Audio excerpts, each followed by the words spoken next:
Shalom jemaat Tuhan, selamat pagi dan selamat jumpa kembali dengan kami GBI Green Garden. Kita percaya bahwa Tuhan selalu ada beserta dengan kita.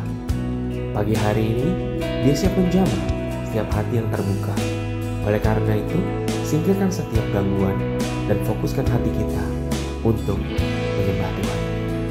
Selamat beribadah, Tuhan Yesus memberkati. Shalom Bapak Ibu, saudara-saudara yang dikasihi oleh Tuhan Yesus. Pagi ini kita kembali berkumpul dalam ibadah online kita GBI Green Garden. Mari kita siapkan hati kita lebih lagi untuk masuk dalam hadirat Tuhan. Kita percaya lewat ibadah online kita pada pagi hari ini, semua orang yang menyaksikan ibadah ini diberkati oleh Tuhan. Mari kita berdoa, kita tundukkan kepala.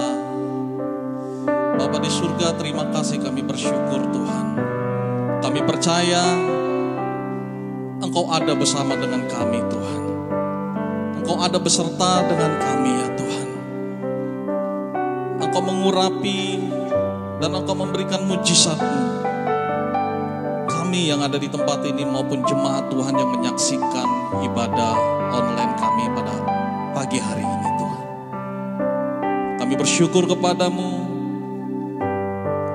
dan kami siap untuk memuji-Mu Tuhan, untuk menyembah-Mu ya Tuhan. Hanya di dalam nama Tuhan Yesus Kristus. Haleluya. Amin. Mari kita siapkan hati kita untuk memuji Tuhan Bapak Ibu. Sorakan haleluya.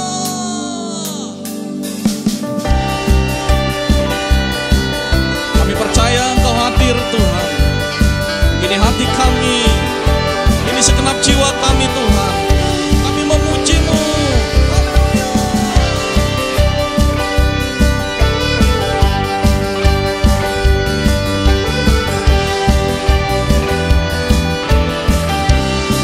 Sama-sama.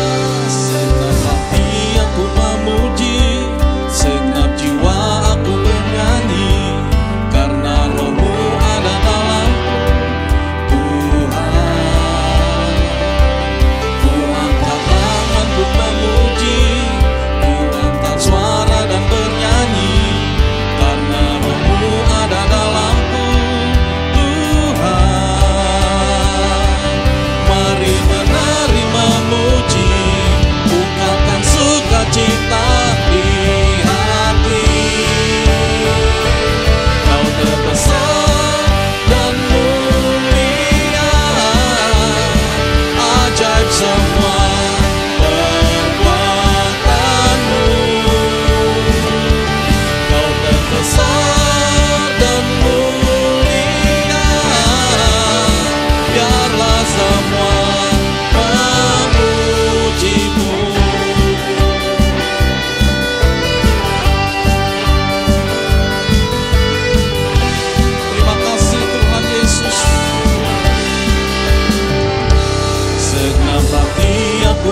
kehadirat-Mu Tuhan.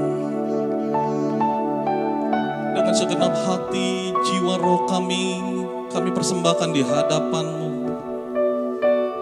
Kami mau lebih lagi masuk dalam hadirat-Mu, bawa kami, tenggelamkan kami dalam kasih-Mu ya Tuhan. Engkau dimuliakan, Engkau ditinggikan.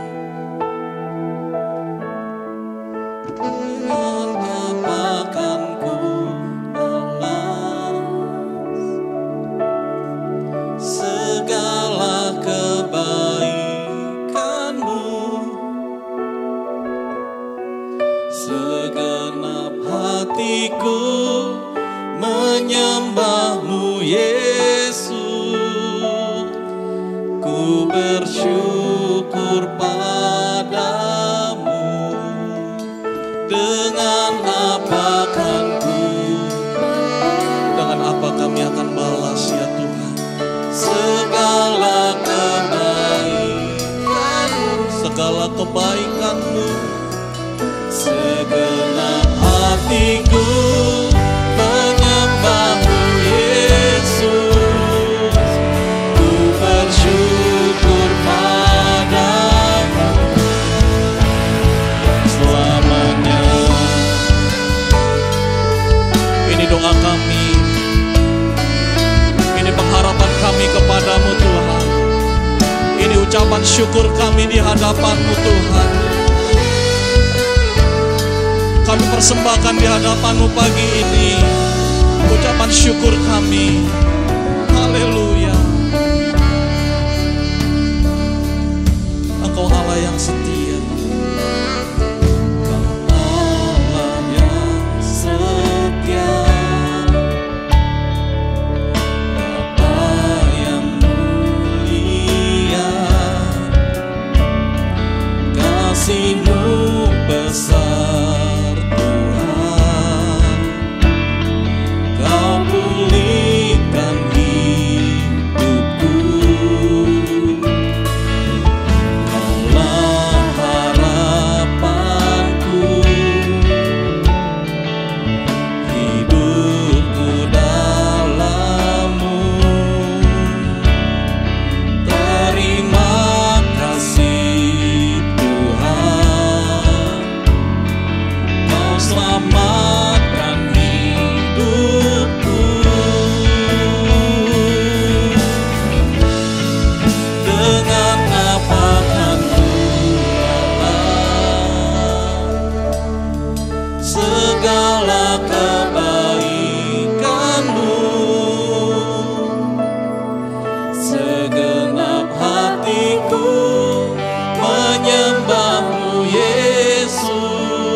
Persembahan pujian, persembahan penyembahan yang kami dapat persembahkan bagi-Mu Tuhan. Ini hati kami, ini jiwa roh kami ya Tuhan Yesus. Dengan apa kan ku, ini doa kami Tuhan. Segala kebaikan yang Engkau beri buat kami, segenap hati kami mau menyembah-Mu ya Tuhan. Lebih lagi dengan segenap hati katakan, dengan apa kan ku, haleluya.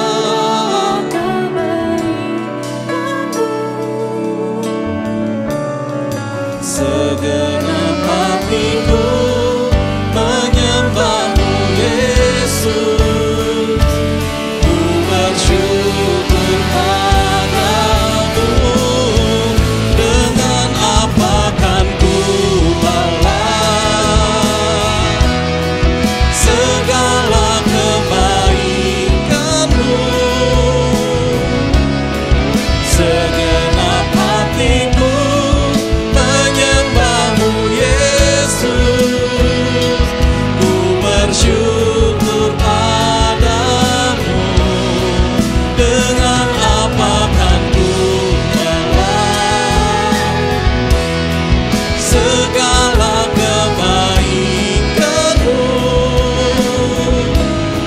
Segenap hatiku menyembah-Mu Yesus, ku bersyukur padamu selamanya.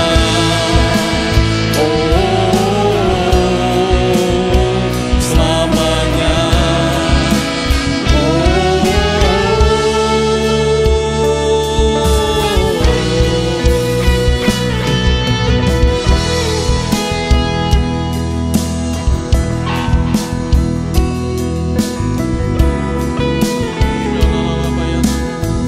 Mari kita sembah Tuhan Yesus.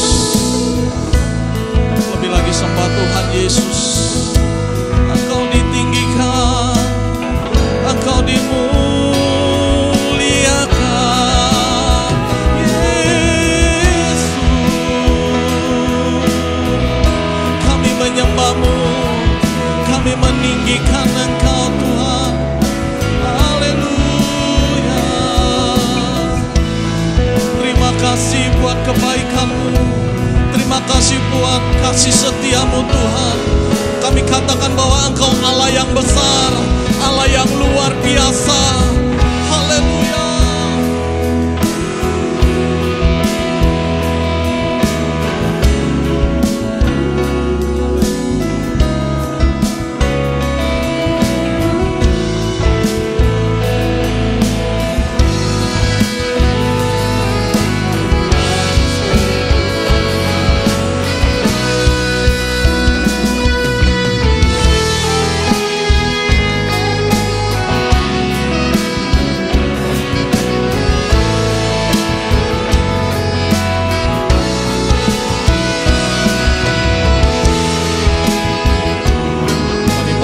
Kebesaran-Mu, keajaiban-Mu Tuhan.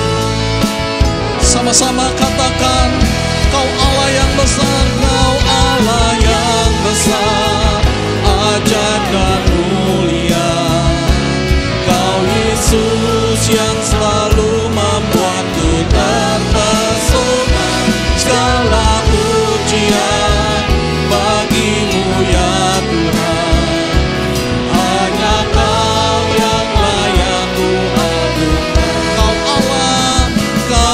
Allah yang besar, ajaib dan mulia. Kau Yesus yang selalu membuatku terpesona. Segala pujian bagi-Mu ya Tuhan. Hanya Kau yang layak ku adukan. Mari angkat tangan kita di hadapan Tuhan, katakan, Engkau Allah yang besar, Kau Allah yang besar, ajaib dan mulia. Kau Yesus yang selalu membuatku terpesona.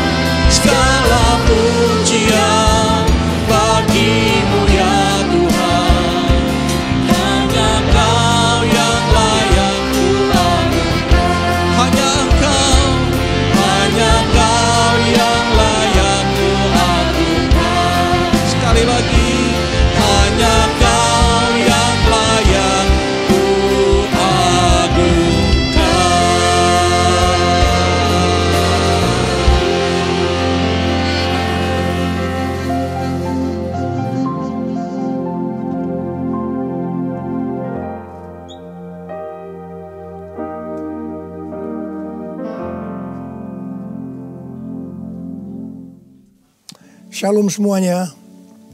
Alkitab berkata bahwa Kristus telah mati karena dosa-dosa kita. Dia dikuburkan, tetapi pada hari yang ketiga dia dibangkitkan. Setelah itu selama 40 hari Tuhan Yesus menampakkan diri kepada lebih dari 500 murid-muridnya untuk membuktikan bahwa dia hidup. Dan dengan disaksikan oleh murid-muridnya, Tuhan Yesus terangkat ke sorga. Pesan terakhir Tuhan Yesus kepada murid-muridnya seperti yang tertulis dalam Kisah Para Rasul 1 ayat 8. Tetapi kamu akan menerima kuasa kalau Roh Kudus turun ke atas kamu, dan kamu akan menjadi saksiku di Yerusalem dan di seluruh Yudea dan Samaria dan sampai ke ujung bumi. Kalau saudara adalah murid Tuhan Yesus, berarti pesan ini juga buat saudara dan saya. Setelah Tuhan terangkat ke sorga, 120 murid-murid berkumpul di kamar loteng di Yerusalem. Mereka melakukan ini karena Tuhan Yesus memerintahkan agar mereka jangan pergi dari kota Yerusalem sebelum diperlengkapi dengan kuasa dari tempat tinggi. Apa yang mereka lakukan? Mereka semua bertekun dengan sehati dalam doa bersama-sama. Artinya mereka berdoa, memuji dan menyembah Tuhan dalam unity siang dan malam. Ini adalah prinsip restorasi Pondok Daud. Setelah 10 hari mereka melakukan itu, pada hari raya Pentakosta, tiba-tiba terdengarlah seperti tiupan angin keras di ruangan itu. Kemudian tampaklah lidah-lidah seperti nyala api, bertebaran dan hinggap kepada mereka masing-masing. Dan mereka dipenuhi dengan Roh Kudus, dengan tanda awal berbahasa roh. Setelah itu mereka dipakai oleh Tuhan untuk menjadi saksinya. Mereka melakukan amanat agung Tuhan Yesus. Peristiwa pencurahan Roh Kudus ini kita sebut sebagai Pentakosta yang pertama. Ku mau hidup seturut kehendak Tuhan. Ku mau memberi semua yang ku dapat berikan. Ku mau cinta Dia lebih dari semua. Ku tak dapat membalas kasih-Nya. Ku mau hidup seturut kehendak Tuhan. Ku mau memberi semua yang ku dapat berikan. Ku mau cinta Dia lebih dari semua. Ku tak dapat membalas kasih-Nya. Ku tak dapat membalas kasih-Nya. Ketika Tuhan Yesus ditanya oleh murid-muridnya mengenai tanda kedatangan Tuhan Yesus kembali dan tanda kesudahan dunia ini, salah satunya Tuhan Yesus menjawab dari Matius 24 ayat 14. Dan Injil kerajaan ini akan diberitakan di seluruh dunia, menjadi kesaksian bagi semua bangsa. Dan sesudah itu barulah tiba kesudahannya. Jadi Tuhan Yesus akan datang kembali setelah Injil kerajaan diberitakan di seluruh dunia, menjadi kesaksian bagi semua bangsa. Tuhan Yesus pasti datang kembali. Karena itu Tuhan Yesus memberikan tugas kepada kita, murid-muridnya, untuk menjadi saksi. Yaitu pergi dan menjadikan semua bangsa itu murid Tuhan Yesus. Ini yang disebutkan dengan amanat agung Tuhan Yesus. Untuk melakukan amanat agung Tuhan Yesus tidak bisa dengan kekuatan sendiri, tetapi dengan kuasa yang diberikan Roh Kudus kepada kita. Kalau kita merindukan kedatangan Tuhan Yesus, seharusnya kita melakukan amanat agung dengan sungguh-sungguh. Ada berapa banyak yang merindukan kedatangan Tuhan Yesus? Sebelum Roh Kudus dalam Pentakosta pertama dicurahkan, murid-muridnya semua bertekun dengan sehati dalam doa bersama-sama. Hal ini juga dilakukan pada waktu menantikan pencurahan Roh Kudus di Azusa Street, Los Angeles, yang kita sebut sebagai Pentakosta kedua. Saya percaya ini juga berlaku untuk Pentakosta ketiga. Sebelum pencurahan Roh Kudus yang dahsyat dari Pentakosta ketiga, maka umat Tuhan semua harus bertekun dengan sehati dalam doa bersama-sama. Selama beberapa tahun terakhir, saya selalu bertanya kepada Tuhan, Tuhan, bagaimana untuk membuat umat Tuhan semua bertekun dengan sehati dalam doa bersama-sama. Tetapi yang luar biasa, hari-hari ini kita melihat bahwa dengan adanya pandemi COVID-19, Tuhan memaksa kita, umat Tuhan, agar kita semua bertekun dengan sehati dalam doa bersama-sama. Bagi saya, ini adalah tanda bahwa pencurahan Roh Kudus Pentakosta ketiga akan segera terjadi. Hal ini juga dinubuatkan oleh nabi-nabinya, seperti Cindy Jacob, Chuck Pierce, James Goll. Cindy Jacob bahkan bernubuat untuk gereja kita, bahwa akan makin banyak gereja-gereja yang akan ditanam. Dan akan banyak muncul murid-murid Tuhan Yesus. Kemuliaan Tuhan akan turun di gereja-gereja ini. Dan bahkan mereka, yaitu saudara akan diutus sampai ke ujung-ujung bumi. Sedangkan James Goll melihat bahwa orang-orang di Indonesia sedang catching the fire. Pada saat murid-murid Tuhan Yesus dipenuhi Roh Kudus, tanda awalnya adalah mereka berbahasa roh. Saya rindu agar saudara semua dibaptis Roh Kudus dengan tanda awal berbahasa roh, karena banyak manfaatnya. 1 Korintus 14 ayat 2 berkata, siapa yang berkata-kata dengan bahasa roh tidak berkata-kata kepada manusia, tetapi kepada Allah. Sebab tidak ada seorang pun yang mengerti bahasanya. Oleh roh ia mengucapkan hal-hal yang rahasia. Karena itu pada waktu kita berkata-kata dalam bahasa roh, kita merasakan hadirat Tuhan. Ada sukacita yang akan memenuhi kita. Seperti yang dikatakan dalam Mazmur 16 ayat 11. Di hadapanmu ada sukacita berlimpah-limpah. Di tengah-tengah pandemi ini, kita perlu mengalami sukacita yang berlimpah-limpah untuk melawan ketakutan, kekhawatiran, kepanikan. 1 Korintus 14 ayat 4 berkata, siapa yang berkata-kata dengan bahasa roh, ia membangun dirinya sendiri. Artinya, manusia roh kita yang akan dibangun.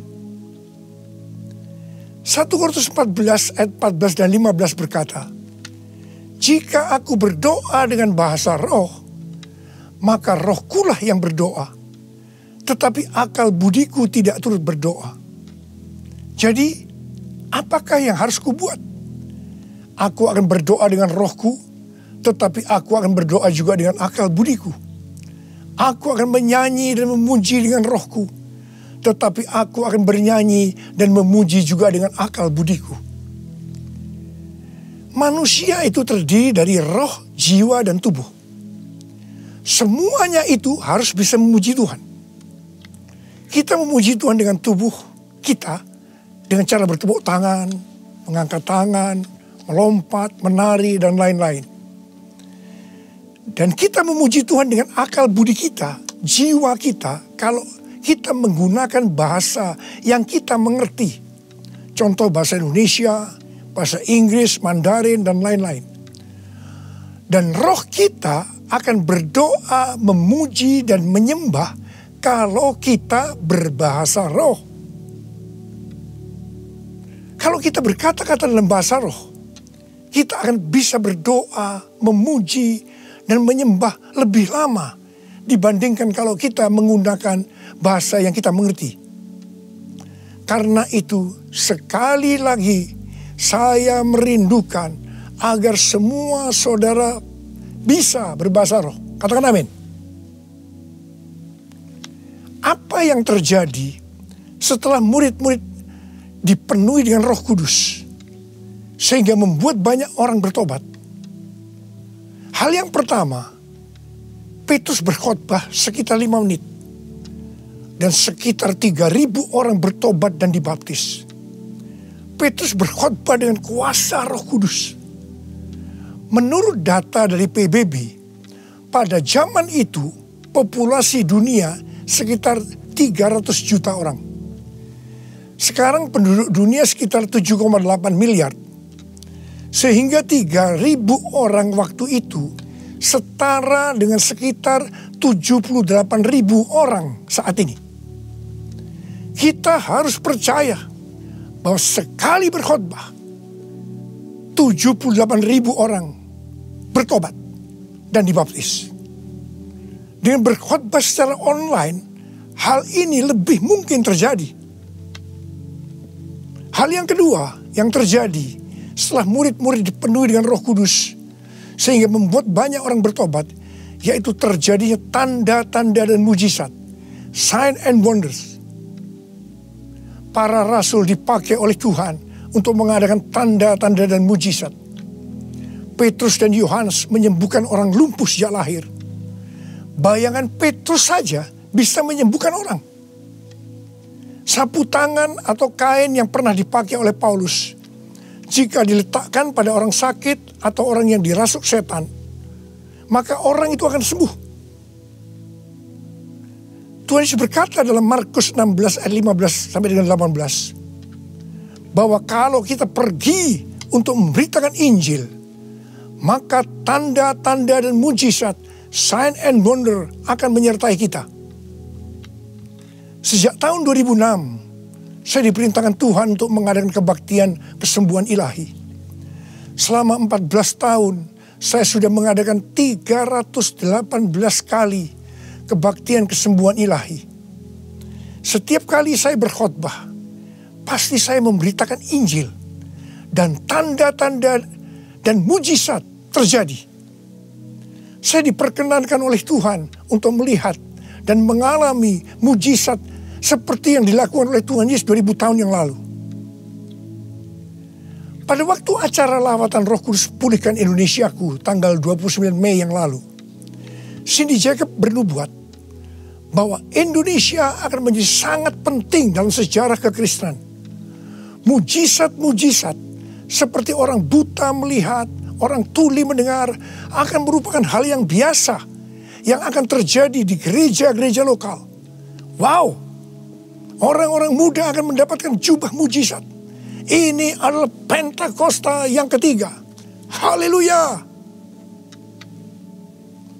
Hal yang ketiga yang terjadi setelah murid-murid dipenuhi dengan Roh Kudus, sehingga membuat banyak orang bertobat, yaitu cara hidup jemaat berubah.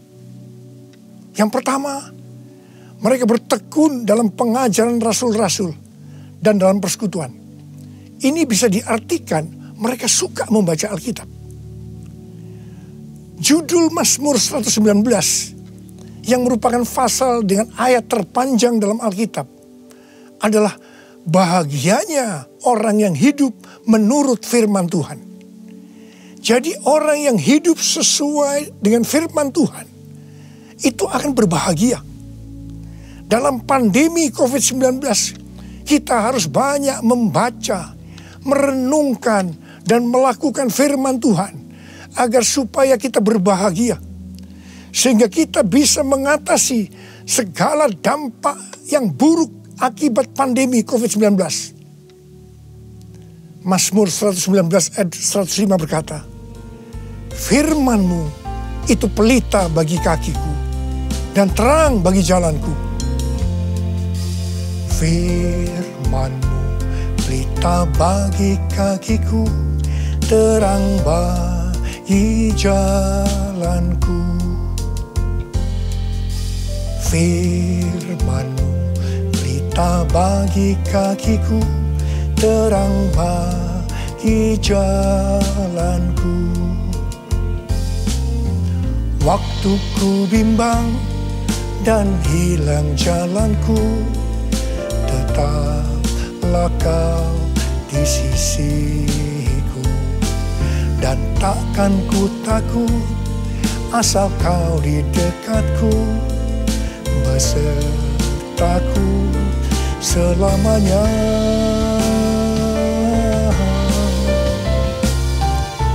Firman berita bagi kakiku, terang bagi jalanku, terang bagi jalanku, terang bagi jalanku.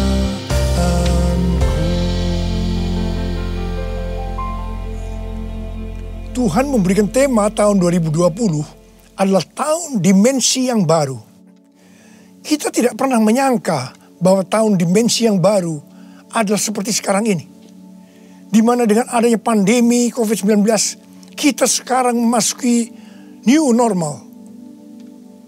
Ayat emas yang Tuhan berikan adalah dari 2 Korintus 3 ayat 18 dan Ulangan 28 ayat 13 dan 14. Melalui 2 ayat emas ini, Tuhan berkata bahwa kalau kita makin serupa dengan gambar Yesus, yang berarti kemuliaan Dia di dalam kita semakin besar, maka berkat secara jasmani yang akan kita terima akan semakin besar. Kita diberkati untuk menjadi berkat. Katakan amin. Engkau diangkat menjadi kepala dan bukan ekor. Engkau akan tetap naik dan bukan turun. Wow. Tanggal 1 Januari 2020, saya digerakkan oleh Roh Kudus untuk berkata bahwa memasuki tahun 2020 dalam bekerja mencari nafkah tidak bisa dengan cara yang lama, tetapi harus menuruti firman Tuhan, tuntunan Tuhan.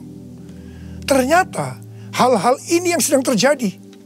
Kita sedang memasuki resesi ekonomi secara global. Cara-cara yang lama dalam bekerja sudah tidak bisa dipakai lagi. Kita harus bekerja menurut tuntunan firman Tuhan. Kita harus peka terhadap suara Tuhan. Untuk itu, kita harus menjadi serupa, makin menjadi serupa dengan gambarnya. Orang yang menjadi serupa dengan gambarnya, itu adalah murid Tuhan Yesus. Dengan goncangan ekonomi global yang sedang terjadi saat ini, banyak dari generasi milenial dan generasi Z harus menghadapi kenyataan bahwa betapa rapuhnya budaya mereka dan kehidupan yang dibangun di atasnya. Padahal selama ini mereka begitu percaya diri dan bahkan sombong. Maaf, mereka merasa tidak perlu melibatkan Tuhan, tidak perlu bertanya kepada Tuhan dalam sebuah resep kesuksesan. Sekarang mereka akan tergoncang. Karena itu saya percaya bahwa melalui pandemi COVID-19 ini, banyak orang-orang muda yang bertobat dari cara-cara yang lama. Mereka kalau mau diberkati dalam seluruh yang dikerjakan, engkau harus menjadi murid sehingga peka terhadap tuntunan Tuhan.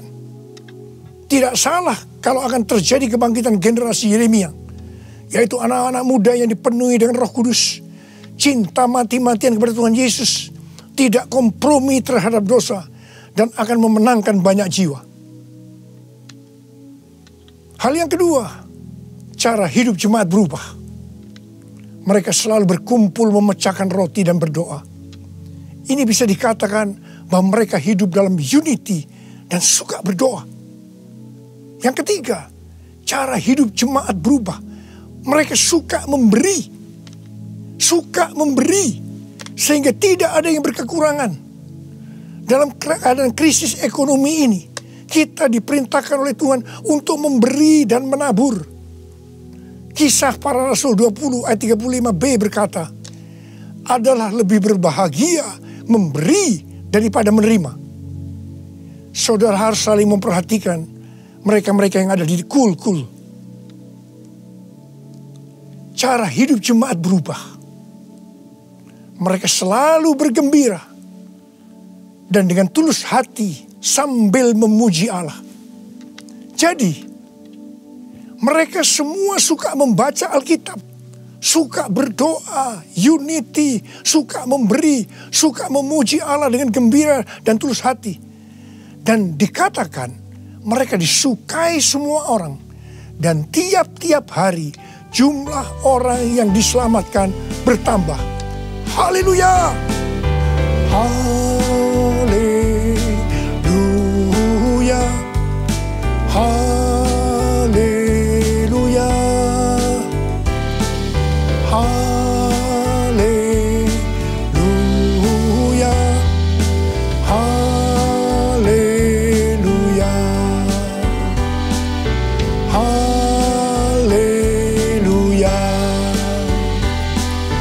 Haleluya!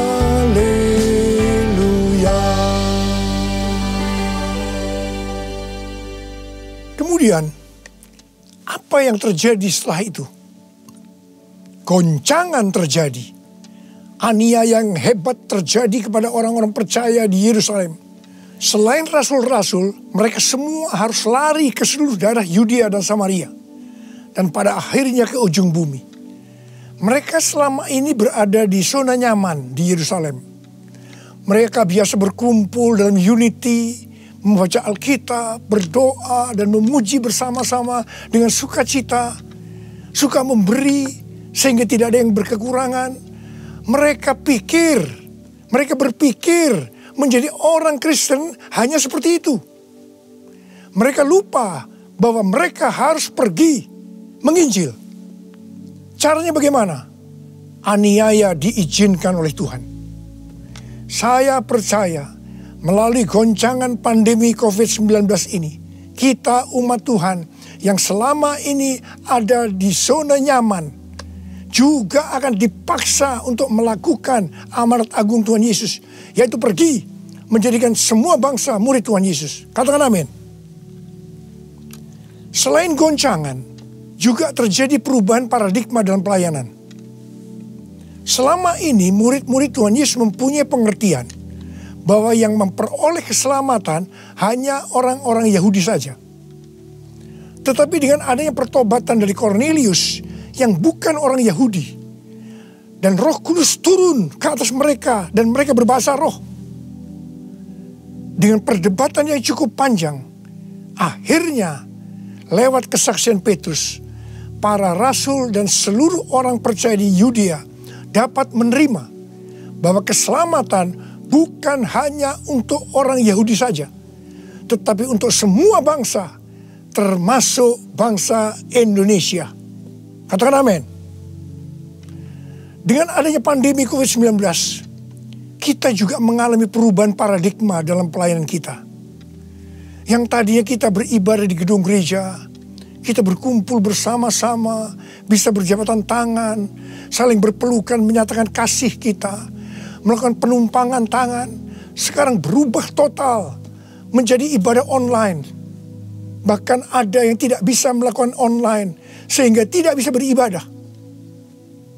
Kita memasuki new normal dan tidak bisa melakukan seperti hal-hal di atas.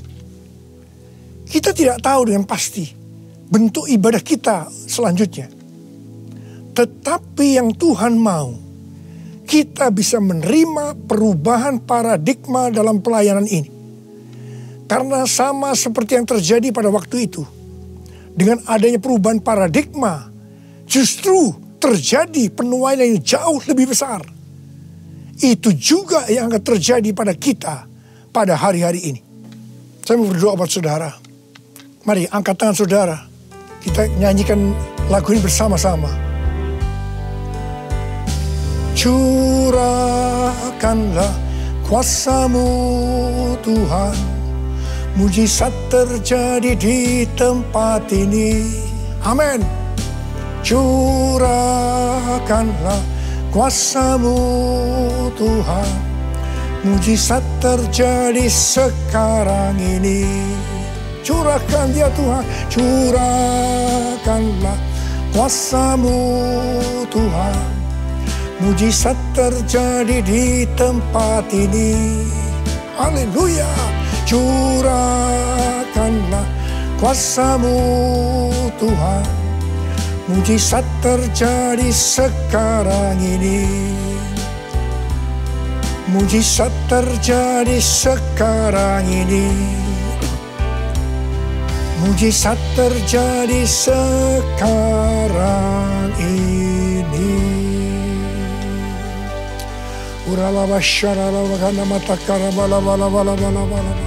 Mari kita berbahasa roh. Kita berbahasa roh saat ini.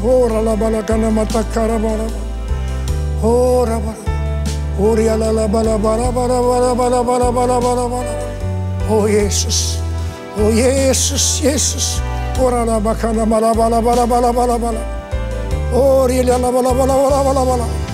Mujizat terjadi di tempat ini sekarang ini. Jamah anak-anak-Mu ya Tuhan. Mereka yang sakit disembuhkan oleh Tuhan. Yang terdampak oleh krisis ekonomi dipulihkan oleh Tuhan.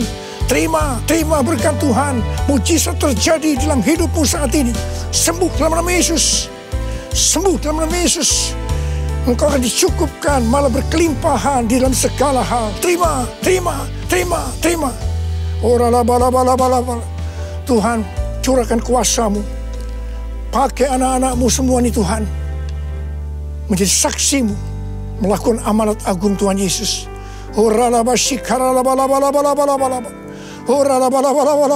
Tuhan, terima kasih. Perlindungan-Mu di masa pandemi ini buat anak-anak-Mu.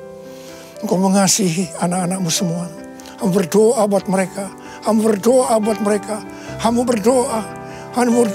Curahkan damai sejahtera-Mu pada mereka ya Tuhan. Terima kasih ya Bapak. Terima kasih Bapa. Dalam nama Yesus kami berdoa. Bersama-sama katakan amin. Mari saudara-saudara, kita akan masuk dalam perjamuan kudus. Kita akan mengingat ayat ini. Sebab setiap kali kamu makan roti ini dan minum cawan ini, kamu memberitakan kematian Tuhan sampai Ia datang. Perjamuan kudus adalah perjamuan Tuhan sendiri. Setiap kali kita masuk dalam perjamuan kudus, Tuhan selalu berkata, biarlah ini menjadi peringatan akan daku. Karena itu mari, arahkan hati saudara kepada kebaikan Tuhan. Kita akan mengingat kebaikan Tuhan. Mari tundukkan kepala. Tuhan, siapakah kami ini sebelum kami mengenal Engkau? Kami semua orang berdosa. Upah dosa adalah maut, mati. Tapi Engkau yang tidak berdosa telah dijadikan dosa oleh karena kami. Engkau harus turun dari surga mulia, mati kami dengan penderitaan yang luar biasa. Sungguh betapa baiknya Engkau ya Tuhan. Engkau jadikan kami sebagai anak-anak-Mu.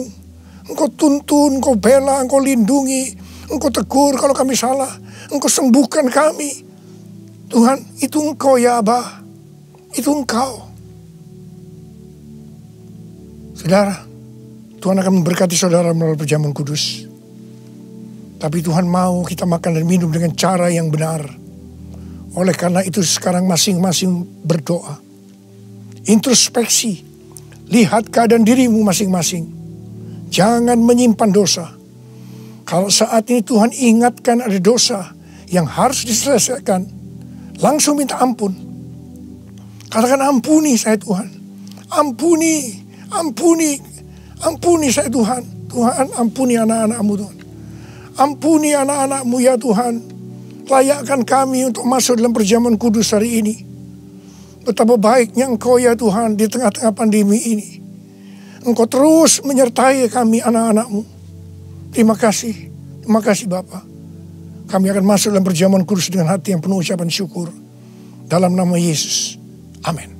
Sekarang mari angkat roti di tangan kanan saudara tinggi-tinggi. Sebab apa yang telah kuteruskan kepadamu telah aku terima dari Tuhan.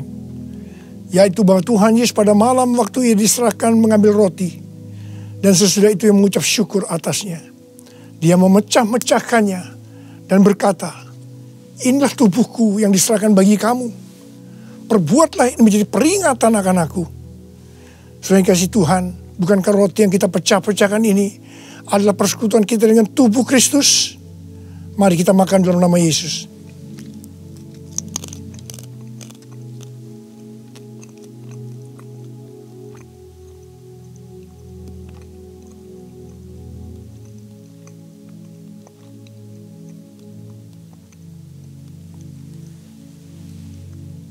Sekarang angkat cawan di tangan kanan saudara tinggi-tinggi.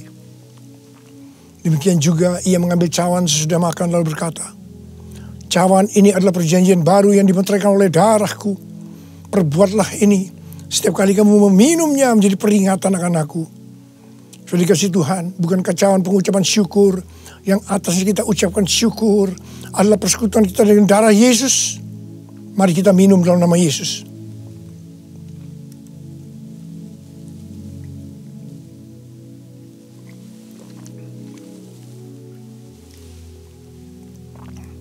Mari, angkat tangan saudara.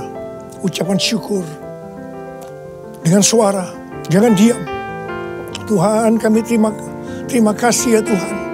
Kami bersyukur ya Tuhan, terima kasih. Terima kasih ya Tuhan. Kami bersyukur buat kebaikan Tuhan. Kami bersyukur buat kebaikan Tuhan. Oh, terima kasih. Terima kasih Yesusku. Terima kasih Yesusku. Puji syukur hanya bagi Tuhanku. Terima kasih Yesusku. Terima kasih Yesusku. Puji syukur hanya bagi Tuhanku. Puji syukur hanya bagi Tuhanku. Puji syukur hanya bagi Tuhanku.